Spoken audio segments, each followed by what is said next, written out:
вечір. В ефірі Prime на телеканалі АТР. Це час, коли ми запрошуємо до студії найцікавіших людей і обговорюємо найцікавіші, важливіші, найважливіші теми для країни і світу. І зараз у нас навіть два гості, і я поки що навіть не знаю, хто з них Дмитро, а хто Віталій, але це брати Капранови. Зараз Дмитро підніме. Доброго вечора. Дмитро.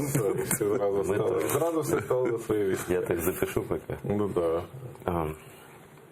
Я знаю, скільки зусиль ви докладаєте до того, щоб українська мова звучала всюди, але просто моя мова ще не досконала. Я прошу вас, вибачте мене. Мені простіше російською, щоб довго не думати. Ми прожили в Москві 10 років. Не забули ще мова окупанта? Ні, не забули, хоча як активно не користуємося і вже так, говориш як іноземець, вже так. А ви на побутовому рівні? Тільки українською. Ми ще тільки Навіть в Москві перейшли на українську. Я знаю, я про це читав. Ми про все це поговоримо. А зараз просто чому я дуже здивований, що ви раніше не були в цій студії, тому що просто ви рідні якісь люди. Тим більше ми працюємо за 3 квартали звідси. Ще один недолік в роботі. Вибачте ще раз. Вже там більше ніж 4 роки АТР тут, і такі люди, як ви, які підтримують кримських татар, не тільки там словами, а й справами. Нарешті в нас в гостях. І я хочу просто кримським татарам, може хтось не бачив. Я, чесно кажучи, це теж мій недолік в роботі. Я не бачив раніше ролику, який зняли ці чудові люди, брати Капранови. Ролик називається, як він називається? Кримські татари, друзі чи вороги. Ну, це такий провокаційний заголовок. Звичайно, зрозуміло, як ставляться брати Капранови до кримських татар, але цей ролик, він про ті міфи, які насаджувала російська пропаганда, російська історія, навіть не роками, а століттями. І я пропоную, я все це переглянув, був дуже здивований, відразу зателефонував братами, просто висловив свою подяку. Я хочу запропонувати, цілком ви можете переглянути цей ролик в Ютубі на каналі, який називається канал імені Тараса Шевченка. Так скромна назва така, непомітна. А шматочок цього ролику я пропоную зараз подивитися. Він присвячений одному із головних і найпоганіших міфів про кримських татар, які створила російська пропаганда. Це міф про те, що кримські татари нібито агенти Туреччини. Давайте подивимось шматочок. Міф третій. Кримські татари – рука Стамбула. Прибічники цього міфу навіть твердять, що Кримське ханство ніколи не було незалежною державою, а лише провінцією Османської імперії. Насправді ж, Кримське ханство було утворене за допомогою Великого князівства Литовського і Руського. Та й сам перший кримський хан Хаджи Герай народився і виріс у його столиці Тракаї. Далековато від Турції. Чи не так? Ну, мне как крымскому татарину это все известно. Но я дико вам благодарен, потому что когда украинцы берутся за это дело, не крымские татары, и когда они по порыву своей души пытаются помочь нашему народу, на самом деле вся история нашего народа – это борьба с ложью. Ну и украинского народа тоже, да? Ложь – это главное оружие, с помощью которых они нас пытались выселить, уничтожить, как-то оторвать от родины. Да, ну, полностью, да, вот в том смысле слов, да, денацифицировать, в смысле, чтобы нации такой не было, да, не в том смысле. Нацизмом. Да. Вот. Почему вам пришло в голову и лекцию, это расскажите о ней, миф о крымских татарах, почему вам пришло в голову вообще этим заняться? Почему, вообще, откуда ваш интерес к крымским татарам, когда он зародился? Ну, знаєте, у інтелігенції є така штука, як відчуття несправедливості. Коли когось несправедливо до нього сталося, коли, тим більше в державних масштабах, то, звичайно, нормальний український інтелігент тут таки каже, так, стоп, ну давай я сформую свою думку на цю тему. І тому це Мабуть, Могильов тут винен. Мабуть, Могильов. Мабуть, Могильов, тому що рвало просто. Люди повернулись із заслання, а тут їх зустрічають міліцією і б'ються, значить, в Криму кримських татар, оці сутички, оці знамениті, да, типу саме Це коли ще Могильов був міністром внутрішніх справ Криму. Це тоді почалося, тому що це просто кричуча річ. Люди повернулися на батьківщину. Ми ж нічого не знали взагалі підробиць, якихось чи ні, але це просто перший позив. Стоп. Так ми як? Ми ж як би хочемо, щоб вони повернулися, а що ж ми тут виробляємо тоді? Ну і тоді от це, власне кажучи, нас почало рвати. Потім, напевно, був Рудківський Володимир, якого ми видавали, письменник наш український, який написав книжку, яка отримала, до речі, Шевченківську премію. «Сині води». «Сині води» трилогія. Трилогія «Сині води». Тоді ще вона не була трилогія, але нас, ну, так би мовити, ми звернули увагу, що у нього там для дітей книжка «Два головних герої» – козак і кримський татар, тобто діти. Тобто козачок, маленький кримець. От. І ми так сказали, стоп, а це чи не перший в українській літературі випадок? А ну давай згадаємо, Франка згадали. Потім подивилися, Муратов зняв за Франком фільм. Кримський трип. Так, Кримський триптих. І це ми вже почали визначатися з симпатією. Спочатку ми просто були там. От, почали визначатися з симпатією. А потім ми почали робити книжку, яка називалася «Мальована історія незалежності України». І от тут у нас постало питання руба. Що, грубо кажучи, якщо це історія України, то це і історія Крима, адже Крим – це Україна. Крім того, ми не будемо забувати, і наші глядачі це чудово знають, що Кримське ханство – це зовсім не тільки Крим. Це Одеська, Миколаївська, Херсонська, шмат Запорізької, да, Донецької, шмат Луганської і вся Кубань. Да. Оце все Кримське ханство. Якщо ці всі землі, ну крім Кубані, ладно, Бог знає, це Україна, значить історія Кримського ханства – це історія України, ну без варіантів. Ну, тобто, знаєте, дивно буває чути, коли кажуть, ось ми тут жили, українці тут жили, а, ну, наприклад, культура вживання кави, вона звідки прийшла в Україну? Звичайно, з Туреччини. Стоп. Туреччина, тобто ось жили українці, ось жили кримські татари, ось море, і тільки за морем Туреччина. Як же вона... Пусти каву за водою. Насправді саме слово кава, зверніть увагу, українців кава, у поляків кава, у турків кафе. У всієї Європи кафе. Кава у кримських татар, українців і поляків. Вот три народи, у яких просто кава. Так не бывает, когда вот просто у меня был эфир такой, чисто бытовая история, такая, слушаю эфир по одному украинскому радио, как раз год после аннексии я приехал сюда и слушаю, значит, и вот культура употребления кофе в Украине началась в 17 веке во Львове. Я позвонил, значит, туда и говорю, а как вообще гравюры в Крыму, вот эти сидят люди, пьют там хаве, да, там ну, пьют да, джезве у них финджан в руках, да? Как это все бывает? Это как вот вообще ничто? Но они потом исправились, правда, ничего не могу сказать. Но вот это непонимание Крыма в контексте всей Украины, вот. Это катастрофа на самом деле. То, что вы с этим боретесь, ну давайте продолжайте, мне интересно вас слушать. Ну, це було дуже цікаво, тому що ми раптом вирішили написати історію, тобто чи іншу популярну версію викладу історії, і спробувати події в Криму, тобто Кримському ханстві, в широкому розумінні Криму. Справа в тому, що ми самі родом з Очакова. І... тобто ви з Кримського ханства? Ми з Кримського ханства, причому зі столиці Єдисанської Орди, а ну, будемо кримсько-татарську адміністративну територіальний поділ вживати так. З Очакова. Ми прекрасно знаємо, що його побудував кримський хан Менглі-Грай, або Гірей, я не знаю вже, як там, голосні там не прописані, то кожен називає на свій. От. І ви знаєте, в Очакові, ми завжди з дитинства були, історія Очакова починалася з того, що його зруйнували. Штурм Очакова і знищили повністю місто, це початок історії. От скіфи були, а потім зруйнували. А оцей період, власне, коли він був найпотужнішою фортецею Північного Причорномор'я, столицею земель від Дунаю, до Дніпра. Они отмечали как-то в каком-то году, уже при Украине независимой, 300 лет Бахчисарая. Так что я не удивлен совершенно. Я видел этот плакат на въезде в город 360 лет Бахчисарая, или сколько, 300 лет, или 200. Ми бачили плакат в Київській області, живемо, у нас висіло 80 років Київщині. Щоб ви розуміли.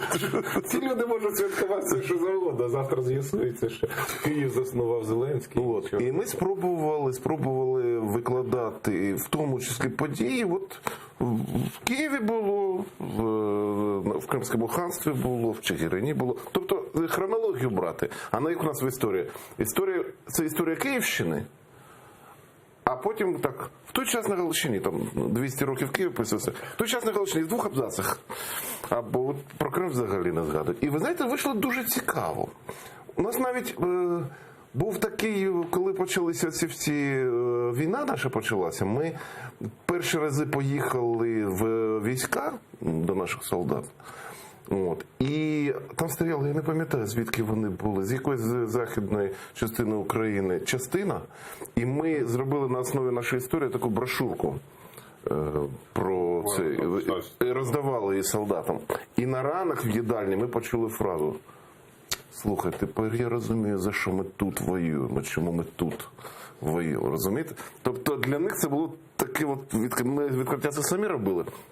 А коли показуєш процеси, то виявляється, що це один процес, ткана історія оцього прикордоння роз'єднана. Абсолютно. І ми з'ясували для себе дуже дивні речі, можливо, ви про це вже думали, а для нас це було повне відкриття, що навіть руїна у нас була одночасно. І причини руїни у нас були в Кримському ханстві ті самі. Тобто зовнішній, скажімо, сильніша імперія намагалася стравити кількох ханів або кількох гетьманів, і вони, значить, бо разом з Україною Гетьманщиною Кримське ханство утворили такий конгломерат, що захиталася не тільки Варшава, захиталася і Москва, і навіть Порта захиталася. І вони сказали собі: стоп, цього допустити не можна. І почали оце багатогетьмання, а у вас відповідно багато. Швидка зміна ханів. Це все якби були синхронні абсолютно процеси. І ми просто, у нас щелепа упала на підлогу від того, що наскільки ми схожі. А потім, коли ми, оце вже ми познайомилися з Гюльнар Абдулой, чудовою істориком, журналістом, письменницею, і взагалі ми в захваті від цієї жінки. І вона нам дала почитати свою книжку про останнього героя, Шахіна Герая. А у нас у діда прізвище Шакін, тобто Шахін. У нас дід Шахін. І ми собі стоп, а звідки у діда такий ніс? Це у нас завжди була проблема. Діда завжди... У нього як Анна Ахматова ніс, вони там ще й родичі з цими Гаренками.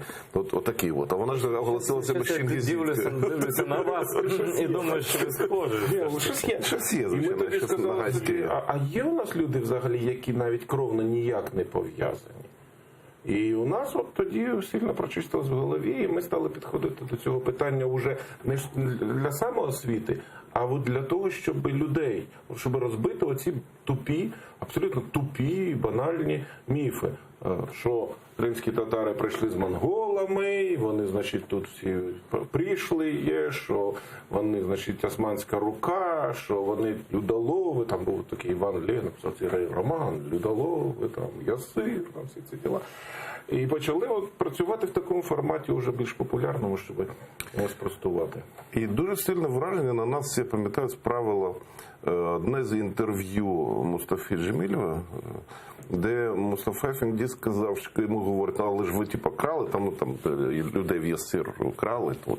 І він не знайшов іншого аргумента, як поруч стояла якась дама з ради, він сказав: щоб ви не украли таку красиву. І ми раптом подумали: стоп, зачекай, крім цього аргумента щось же повинно бути. І найбільше нас зацікавила саме ця тема Ясира і той простий факт, що мусульмани не мають права торгувати людьми. Це релігія їм забороняє. Як може бути оголошено, що головним доходом Кримського ханства, мусульманської держави, була торгівля рабами, якщо мусульманство забороняє торгувати рабами? І ми собі сказали: стоп, зачекай, давай вивчати. Ростем Облятів у нас дуже, він ж теж історик і на цьому всьому розуміється, дуже нам це почистив голову, коли сказав: який Ясир, хлопці, ви що? У нас релігія СР забороняє. Ми кажемо, у нас забороняє. А как же? А как же так? Вот смотрите, для чего эти мифы создавались, понятно, да? Чтобы оправдать аннексию Крыма и притянуть украинцев к себе, как бы к Москве, и отделить от соседей, от тех же литовцев, от крымских татар и так далее. Вот. Недаром вы сказали, что крымский хан первый родился в Тракае в Литве, и это было все одно пространство такое, да? По большому счету, и пространство чуждое русским, поэтому они его разодрали тогда. Ну, так татары там и досі живут, дорогі. Да, ну почему эти мифы такие живучие? Вот смотрите, уже 2019, почти 2020 год. Я помню, я первый раз оказался в Крыму в 87 году. Потом бабушка, дедушка туда мы перевезли их, да? И я белобрысый, и отец мой светлый, тоже еще светлее, чем я, и при нас, и при моей сестре мы часто слышали от местных жителей, значит, вот татары приедут, они нас зарежут, вот это дикие люди, у них кровная месть, у них там, ну, такие шайтаны, да, что называется, черти такие, черные, да, они приедут, вот в таком смысле слова, что это беспредельщики такие, террористы и так далее. Ну, казалось бы, вот уже прошло сколько лет. Никто никого пальцем не тронул. Крымские татары абсолютно европейская нация со своими особенностями, но в позитив. Никогда мы никого ничего там, да. И до сих пор, даже в Украине, даже сейчас встречаются люди, которые считают нас чужими. Вот с чем это связано? Мало того, що ви говорите, нічого поганого не зробило, кримські татари ще зробили одну річ, за яку їм в Європі треба в кожному місті, принаймні великому, поставити пам'ятник народу. Тому що, зверніть увагу, між християнством європейським і мусульманством є два типи діалогу. З арабськими мусульманами і з тюрками. Арабські мусульмани діалог – це що? Шахіди, вибухи, тероризм. Крестовые. Да. Так? З тюркськими мусульманами спокійний діалог, жодного теракту. Що це? Інші мусульмани? Ні, ті самі мусульмани. В чим справа? А справа в тому, що цей діалог встановлювали кримські татари. І от ваш національний пророк, будемо його так називати, ну Шевченка називаємо пророком, знаєш, буде і у вас пророк. Ісмаїл Гаспринський, Ну, це якраз... В світському смислі, да. Да, в світському. Національний, не релігійний пророк. Там.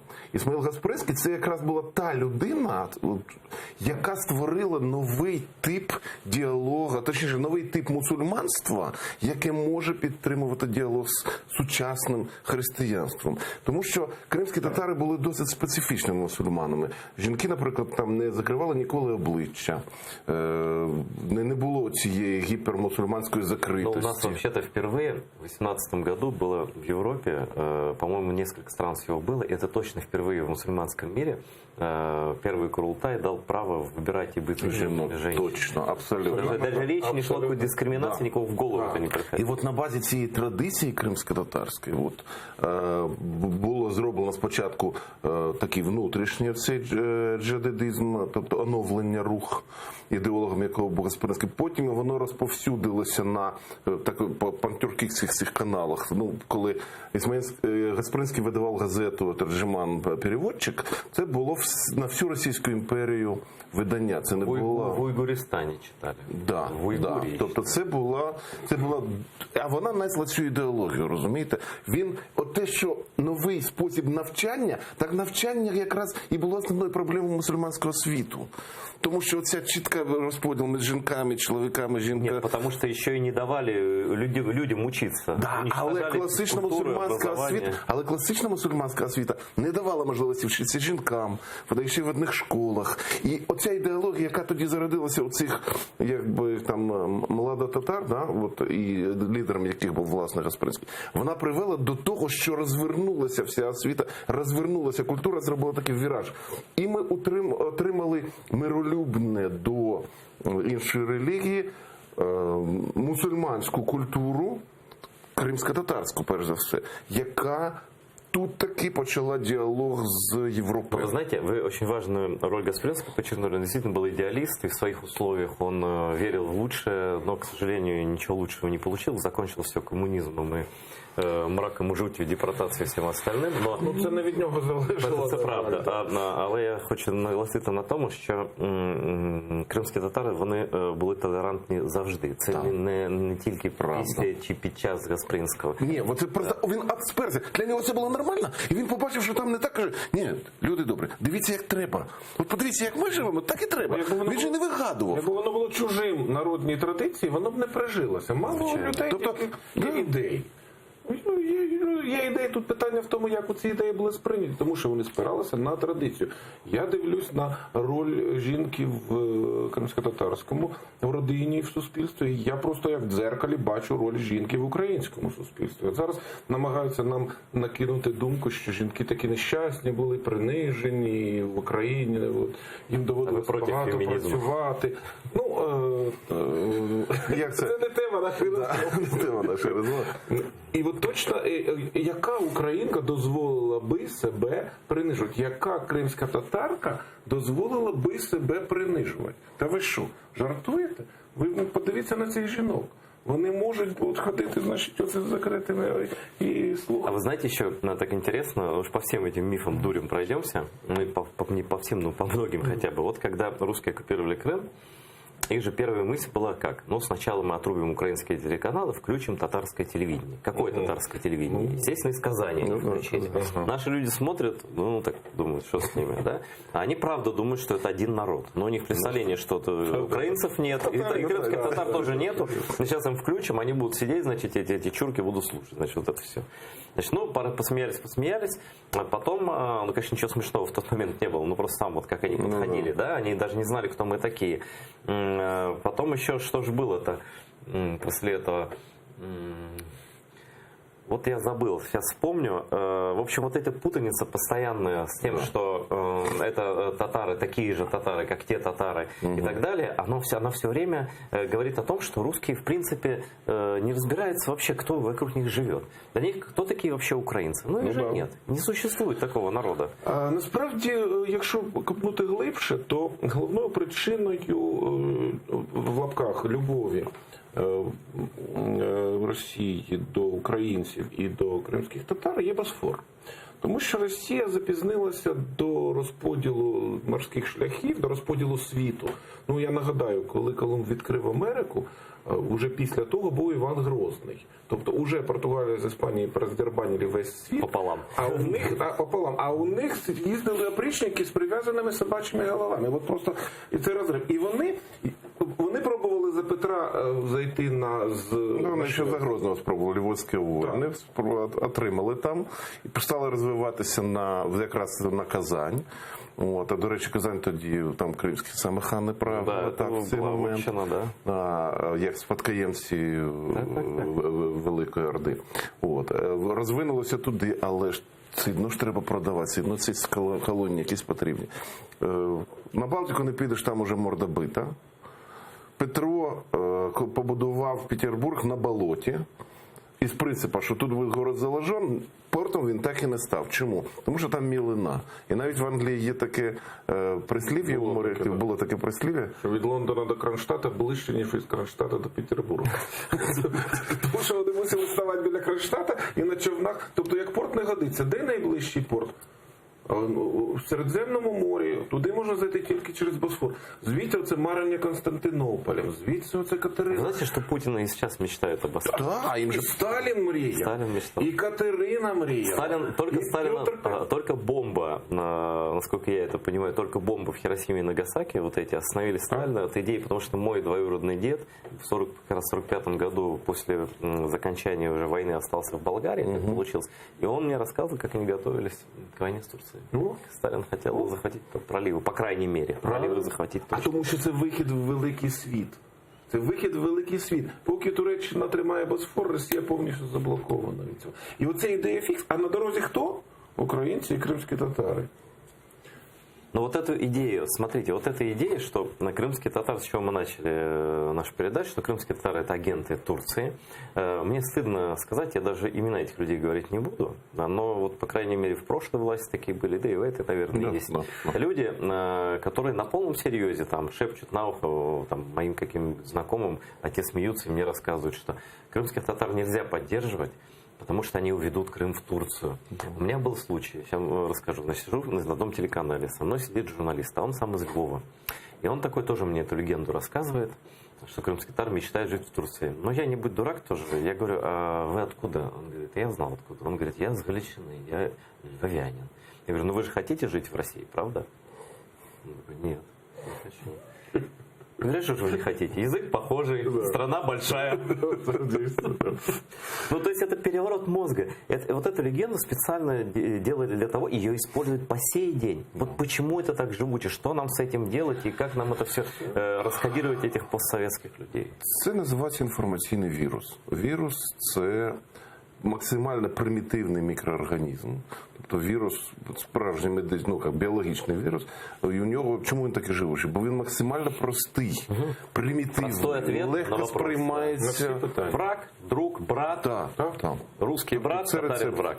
Це бойовий вірус, який застосовується безпосередньо от уже досить давно. І от його задача все концентрувати в двох-трьох словах. А, мусульмани, а, Туреччина, все, до побачення. Так нам соромно сказати, що наші багато знайомих націоналістів нам говорили точно таку фігню, як оцей хором. Нет, в этом сходятся часто поклонники Опел-платформы «За життя» и партии «Свобода». Я когда с ними разговариваю, говорю, ребят, вы что, говорю, вы с кем тут вообще? Якщо їм сказати, що вони великою мірою винні в анексії Криму, вони скажуть, та ти що, ти погнав. А насправді це так и есть. Вот расскажите вашу версию. Главное, у меня есть своя, но это не моя передача, я тут только ведущий. Вот скажите вашу версию. Почему России удалось аннексировать Крим? Тому що вона виграла інформаційну війну, тому що підхід до саме корінного населення Криму, а саме кримських татар або Кремли, державний, був навіть вторгнення, так і не сталося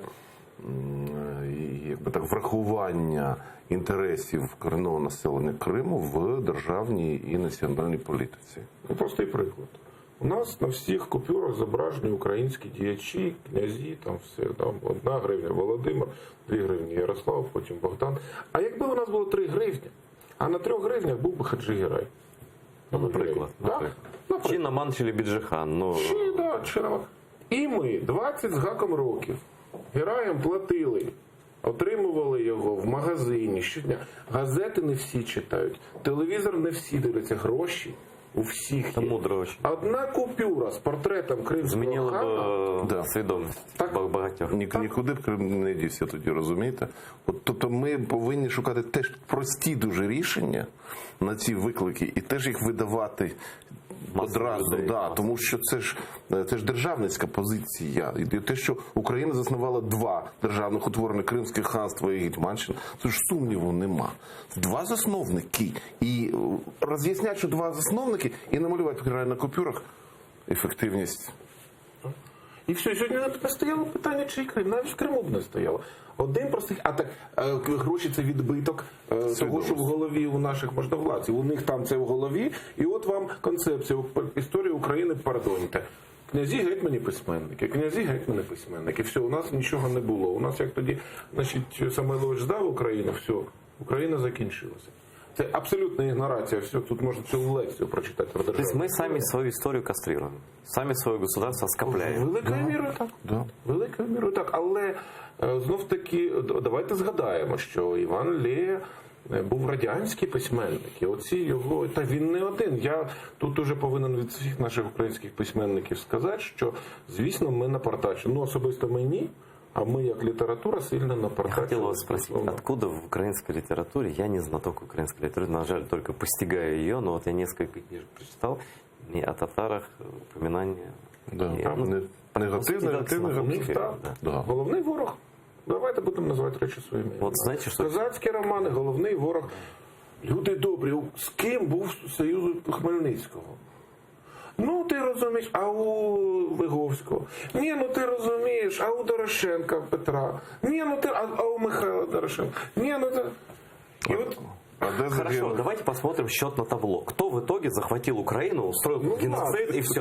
Как бы, да? Ну, власне. Как бы крымские татары никогда Украину не захватывали. Вірус поза своєю дією, чим і відрізняється, він стійкий, його не можна вразити. Він самодостатній. Він тому і людство від вірусів так страждає, що його дуже складно чимось вразити. Складні концепції його не перемагають. Ну, наприклад, татари спалили Київ.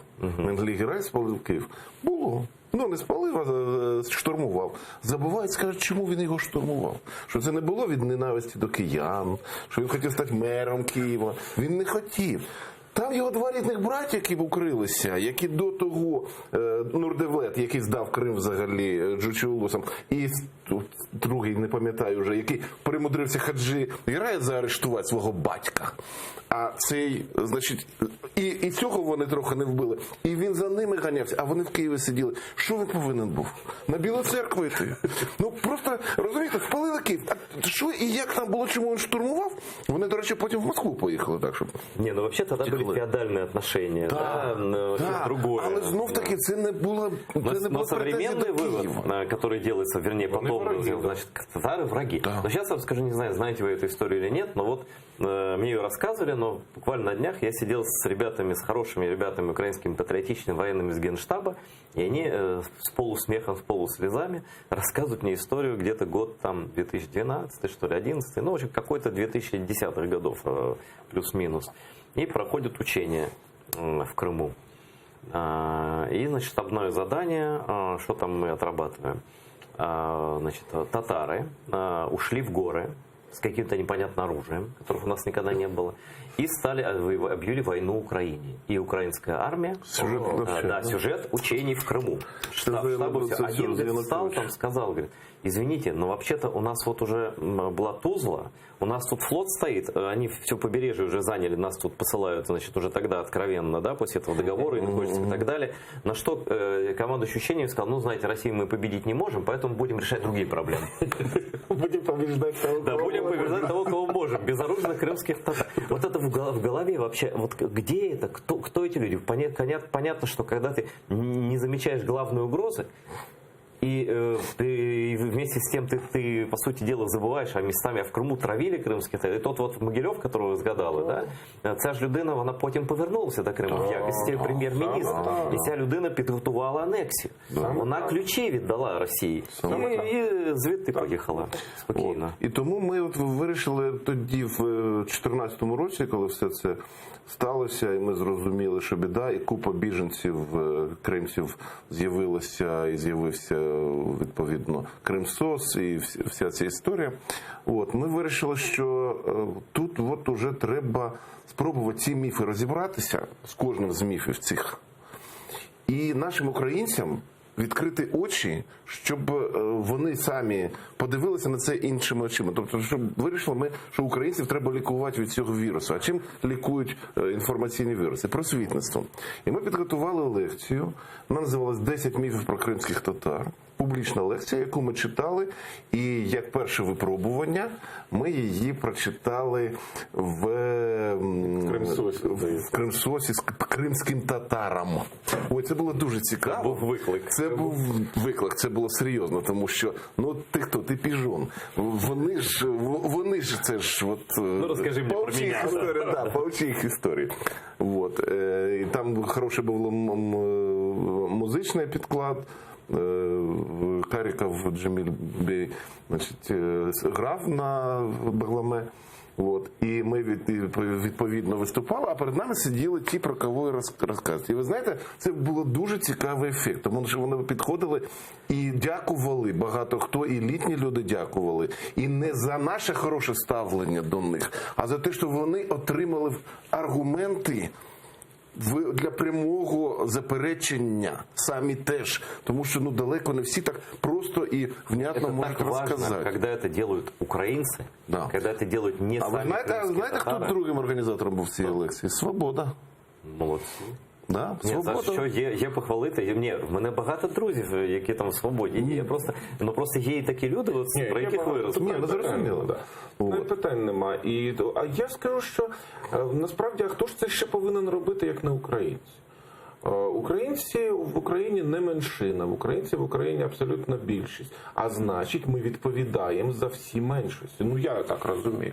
Якщо це наша країна, якщо це наша ідеологія, значить ми відповідальні за всіх, хто з нами Тем более, разом что живе. крымские татары это не просто меньшинство. Так. Да. Это коренной народ. Это, да, нас меньше физически, но мы такие же співзасновники держави, як ви абсолютно. кажете. Абсолютно правда. Співзасновники і державницької традиції, тобто це не просто народ. Ну там у нас є народи, яких немає іншої батьківщини. Там, наприклад, караїми, наприклад, там Это, на самом деле, это практически, но их мало. Кримчаки. Я розумію, що часть варіації. нашего этноса Я все равно розумію. Ну, крымского, там, да. є цигани, наприклад, один з корінних народів, який давно живе. Це глобальний народ. Але кримські ж татари несли державницьку традицію. Це найбільш організована, найбільш, так би мовити, плідна і продуктивна в політичному і Знаете, соціальному где появляются стані. крымские татары, там тут же парламент образуется. Во. Как-нибудь. Ну, власне, вибачте. Вот смешно было. Вот что я забыл тогда сказать. Когда русские пришли в Крым, и когда оккупация это сталась, они решили сделать замену Меджлису. Ну, они все мечтают. Ага, заменить да-да-да, я Меджлис. памятаю У них эту ничего, историю. все они эти попытки уже бросили, но сначала у них было такое. И они создали для Путина специально каких-то дураков навезли и назвали это Совет крымско-татарских старейшин. Мы очень смеялись, потому что период существования старейшин, если когда-то и был в Крыму, то в истории не отмечен, потому что все, что мы знаем про Крым, это история государственностей и так далее. Структурированного государства с институциями. А как назывались, я всегда спрашиваю, на этом засыпаются все, даже историки. Ну, не знаю, я не буду вас спрашивать, просто сам скажу. Вот как назывались административные деления Крымского ханства? Ну, вот как? Судебные округа они назывались. То есть крымские любили судиться. У них вот была традиция, она из Рима пришла, через вот эту всю цивилизацию средиземноморскую. Традиция судиться. А один из основных героев крымских сказок, крымско-татарских народных сказок, судья. Много народов, у которых герой сказки судья. Я думаю, что не так уж много. Это Да. о чем-то договорит тоже, Ну, да? так. Вот. Ну так, а потім ми стали вже з культурою розбиратися і стали, ідемо цим, господи, Києвом, Дім актора, вечір української музики, турецький ансамбль грає твори кримських ханів двох, які Газігірая, які за 100 років до Баха уже писали музику, яку сьогодні виконують як симфонічний аналог, велику форму музичну. Это еще в доме Ми кино? таки, ні, це було в Домі актора, в В кінасі. Кинасе. А в смысле в Кинасе? Да, это еще и в Кинасе всё происходило. І ми такі, стоп, Україна має композиторів, які ще до Баха грали мало того, їх досі виконують. Стоп. Ми щось не знаємо про українську музику. Так. Увага. Я, от, той самий Гаспринський для нас був відкриттям. Ви знаєте, що Гаспринського висунули на Нобелівську премію французи? Не знал. Чому французи, так? А тому, що він діалог тримав. Ви знаєте, Он в Париже жил долгое время. там не просто так було. Там було захоплення. Спочатку шукали діалог з мусульманським світом. І спочатку спиралися на арабів. І арабська просто мода була на все арабське така. Закінчилося тероризмом, побілі горшки не вдалося. От. Приїздить Гаспринський як посол від мусульманського світу в Європу. Їде до арабів, їде в Каїр. Живе в Парижі, розмовляє, зустрічається і встановлює діалог цивілізований. От оці напівтерористичні, які тоді в Каїрі було два, там було дуже колоритних персонажів, таких бандючка, через яких діалог і розвалився арабських. А він прийшов як альтернатива з зовсім іншої культури, з кримсько-татарської Просто культури. мы это европейская, мусульманская, да, Правильно. но европейская цивилизация. Правильно, а турки у кого навчилися бути цивілізованими? У вас же і навчилися, тому що аж Мустафа Кемаль Ататюрк аж вимушений був робити ту реформу насильницьку, яку кримські татари диктували уже своєю культурою. Вони ж слямзили, у вас слямзили всі ці прийоми. Позичили. Так. Турки ж базувалися саме на досягненнях кримсько-татарської культури для того, щоб модернізуватися. Розумієте? І всі якось так... Крымские татары. Вот пишут мне в Ютьюбе, пишет даже вот Арсен Жумадилов, конкретно наш зритель. Салям алейкум, Арсен Бей. Он пишет: поблагодари, пожалуйста, братьев за YouTube канал. Они большие молодцы. Я присоединяюсь. Думаю, каждый присоединится. Канал называется просто, незатейливо, скромно, имени Тараса Шевченко. А я все-таки, мы так увлеклись историей, и времени у нас осталось буквально там, хотя есть еще время. Еще 15 минут есть, в принципе. Вот, я хотел бы, вот прошлая власть, я вам расскажу, как она... Ой, нет, хочу последний гвоздь вбить в русскую легенду про высокую культуру, если позволите. Вот есть россияне очень гордятся там своим театром, вот этим всем, классический балет, театр и так далее. Товарищи россияне, Мольеры в Крыму ставили при жизни. При жизни Це Мольера. правда. Да. Це правда. Вот, а не через 200 лет, как это случилось в вашей державе. Вот. Ну, А ладно. я ще хочу сказати нашим українцям, які дуже переживають через те, що кримські татари мусульмани, то я хочу навести приклад, коли кримський татарин врятував українську церкву. Це було в 1922 році, коли українці таки вирішили зробити свою церкву, тоді зробили собор, зібралися, щоб обрати митрополита і все, щоб була своя церква. Але на собор не прийшов жоден єпископ, жоден, бо вони всі були московські, або прямо з Москви, або за противців. Збирається собор, на собор збираються, крім священнослужителів, ще діячі культури, такий реально Відкритий собор. І нема жодного єпископа. Немає жодного єпископа, що означає? Що не можна рукопокласти митрополита. Слава Богу, серед делегатів був кримський татарин, Агатангел Кримський. І він згадав, що відповідно до традиції одної з церков, я не пам'ятаю так навскидку якої, є рукопокладання, коли весь загал покладає руки на митрополита. Це сказав Агатангел Кримський. Він був дуже освіченою людиною. І тоді, власне кажучи, Саме завдяки кримському татарину утворилася автокефальна українська А церква. давайте я еще один гвоздь вобьем. Уже вообще, нет, тут гвоздь будет такой, на который нам нужно будет опираться всем. Повесить Дело в том, пальто. что, нет, я не знаю, знаете вы или нет, да, оба пальто, и украинское, и крымско-татарское, что наш великий и обожаемый, наверное, всеми Григорий Сковорода, Да. наполовину Мати крымский татарин, да, и всем рекомендую, я всем, вот вы знаете, но большинству 99,9% я говорю, и люди такие: как это не может быть, начинают весь Википедию, правда, смотри. Дуже просто, дайте 500 гривень половина, кримська татарська. Рівно половина. А ми завжди ще спитали, а який вірш Шевченка присвячений кримському татарину? І всі так: Я не знаю. Тарасова ніч. Це Тарас Федорович, кримський татарин, який пішов в козаки і вибився в дуже велику, той, що Трясило називається. Оцей Трясило був кримським татарином, чистокровним абсолютно. Да. І в французьких хроніках він іменується, до речі, саме він, а не Сірко був в Дюнкерке. Але це вже інше питання. Його там іменують капітан Гаспан, або його кримсько-татарським іменем, як вони його сприймали. От, будь ласка, який вірш присвячений кримському татарину? Базовий Тарасова ніч. Ну, в общем, копать и не перекопать эту Ниву. И вы только, даже несмотря на то, сколько вы сделали, мне кажется, у вас еще работы хватит на весь жизнь. Ничего еще не зробили. Давайте немножко об актуальной политике поговорим. Но все равно о Крыме. Ну, с вами вот я хочется с людьми беседовать, с которыми можно говорить только о Крыме час, например, а то и больше, да? Ну вот, например, прошлая власть относилась к крымским татарам, как я имею в виду, постмайдан. Да, Майдан я вообще не беру эти власти, я их не считаю украинскими, это мое личное мнение.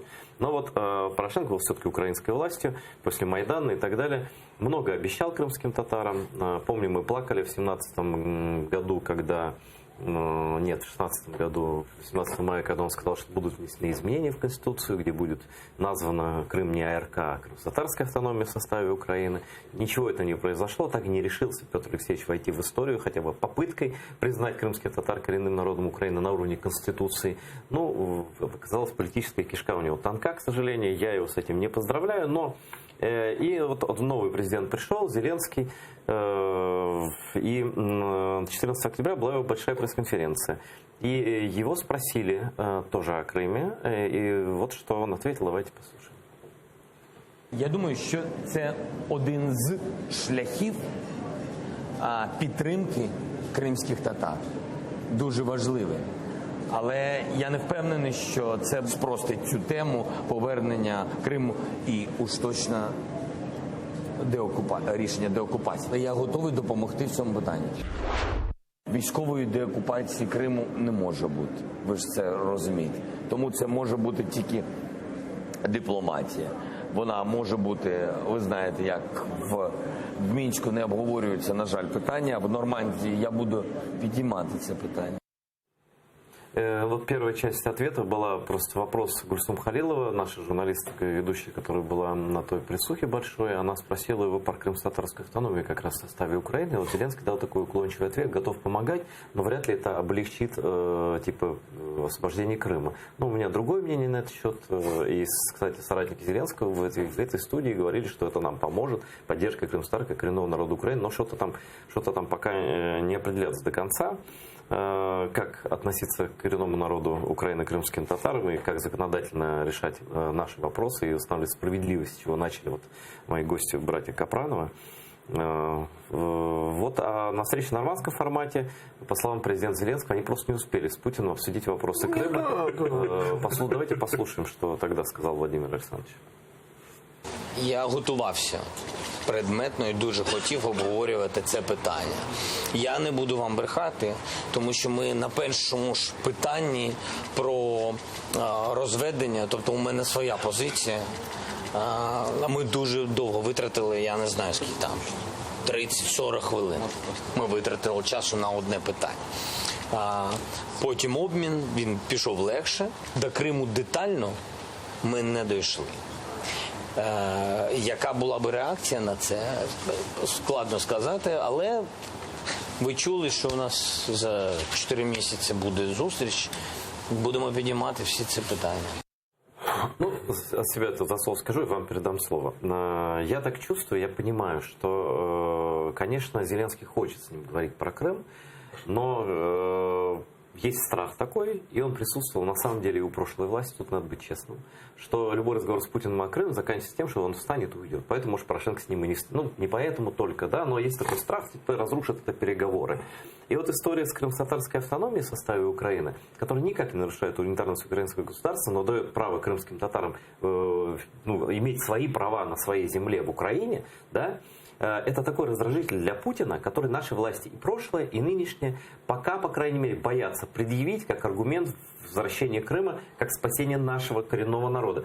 Путин может разозлиться на это. Не надо лишний раз, по крайней мере сейчас, и так все это откладывается, месяц, год и так далее, злить Путина. Это моя личная версия. Теперь я хочу спросить у братьев Капрановых, может ли нынешняя власть, если может, то как, используя крымско-татарские факторы, помочь нашему народу, ну и Украине в целом? Ну, не використовується його дуже великий гріх. Те, що вони бояться Путіна, я сумніваюся. Швидше за все, вони бояться за власний рейтинг.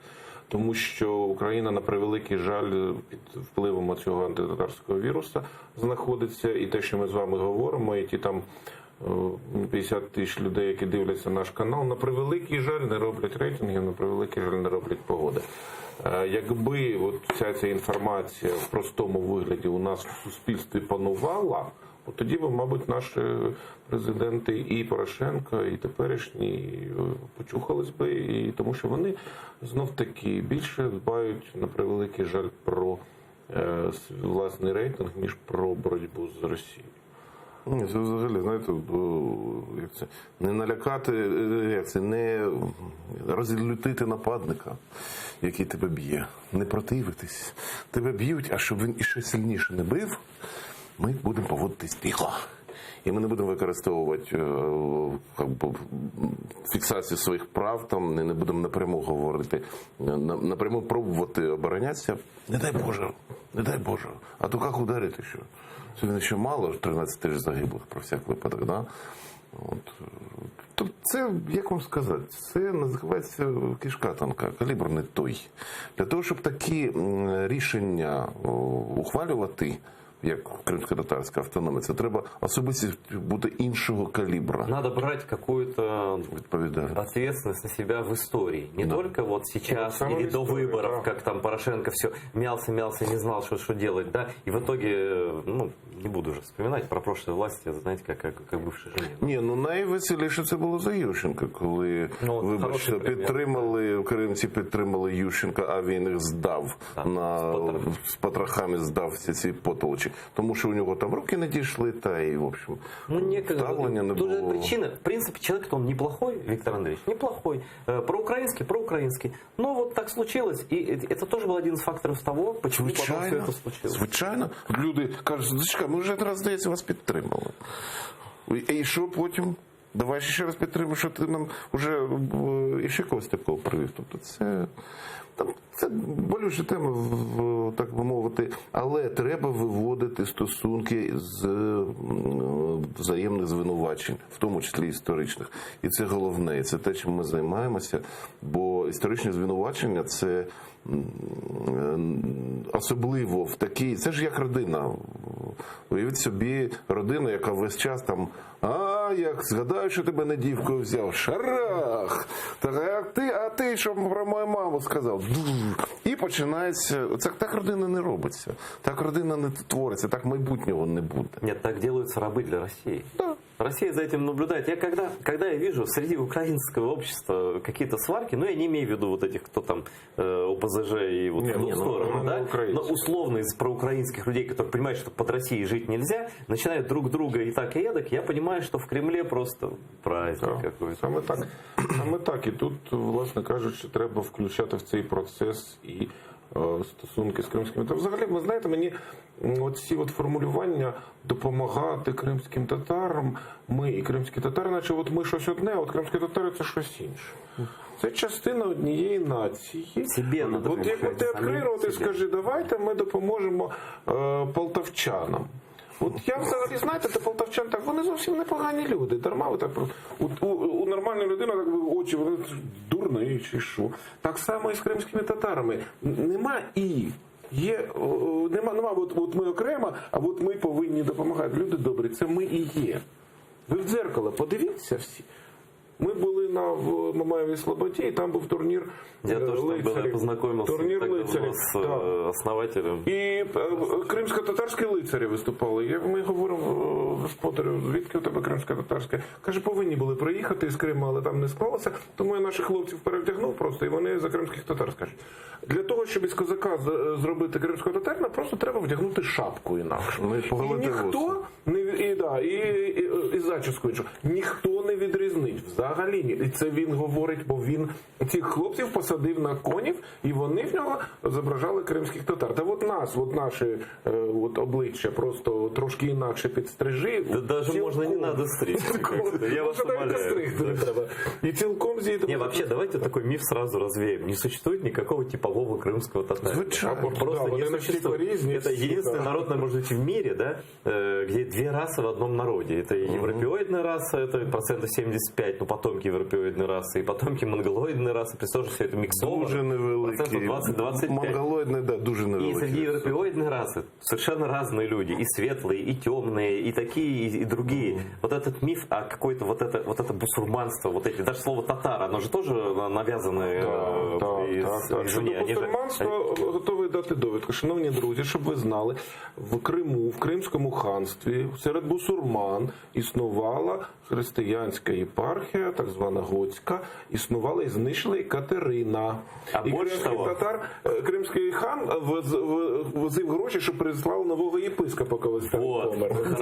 Хорошо, що Віталій це згадав, тому що до мене пише Гульнар Абдулла, яку ви згадували історик наш відомий, чудова жінка, яка є авторкою багатьох там романів і документальних книжок. Вона пише, і кримські хани виділяли гроші на будівництво християнських храмів. Абсолютно правда. Звучить це дивно, як на наш час, ну, в час, коли Але там це все... факт. А в Крыму не было такого вопроса. В Крыму жили иудеи, которые занимались монетными дворами, всей банковской финансовой системой ханства. Жили караимы, которые занимались своими... Не, караимы как раз занимались... Я уже перепутал все. Ну, в общем, все занимались всем, и никто никому не мешал. И до появления русских в Крыму не было ни одного случая, ни геноцида, ни резни, ни выдавливания ни одного этноса, ни в истории не зафиксировано. Поэтому крымские татары, как вы верно в своих роликах говорите, это потомки всех людей, которые когда-либо приходили в Крым. И никогда из Крыма никто не уходил. Что-то я разговорился, я вас прошу, у нас минута остается, сказать пару слов крымским татарам, и мы на этом закончим.